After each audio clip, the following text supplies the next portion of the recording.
In this lesson, we're going to take a look at what happens when you apply too many geometric relations or too many dimensions to a sketch. First, let's take a look at this sketch in the Feature Manager tree. We know the sketch is fully defined because we do not see a dash symbol in front of the Sketch 1. If I right mouse click on Sketch 1 and I select Edit Sketch, notice the sketch is all black, which represents fully defined, and down in the status bar it says fully defined. But what happens if I apply an extra dimension? I'll dimension this horizontal leg at 50. As soon as I place the dimension, I receive a dialog box and the geometry goes yellow. Yellow is bad in SOLIDWORKS. This dialog box is prompting me whether I want to make this dimension driven or leave this dimension driving.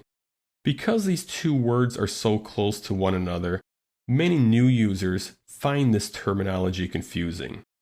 I tell my new students to think of a driven dimension as a reference dimension. It's for reference purposes only.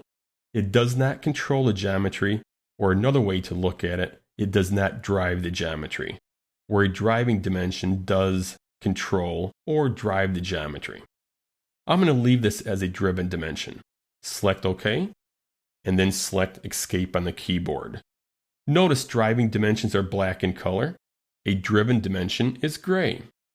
I can double click on a driving dimension and change the value.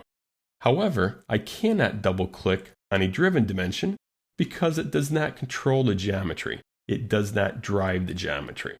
Now, why would you place a reference dimension on a sketch?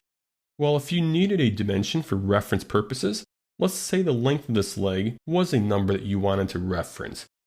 That would be a good use for a reference dimension, which in SOLIDWORKS is what we call a driven dimension. I'm going to go ahead and delete the driven dimension and reapply it, but this time make it a driving dimension, which is going to cause a conflict in the software. So leave this dimension driving, select OK, and immediately the sketch turns yellow. I receive an overdefined message, and notice down here I have red color saying overdefined. Now, I normally tell students when they get an overdefined sketch, the best thing to do is select Undo. Back your sketch up one step, and the overdefined issue disappears. And then sit back and think about what you did to make that sketch overdefined. Now, it may not be as simple as that if the sketches are more complex. So let me go back and add that smart dimension one more time and make it a driving dimension, because SOLIDWORKS does have some built-in diagnostic tools. If I select overdefined, the Property Manager opens with two options, Diagnose and Manual Repair. We'll start with Diagnose. Notice there's 9 possible solutions. It's showing solution 1 right now on the screen. If we remove this vertical relation, it will address the overdefined issue.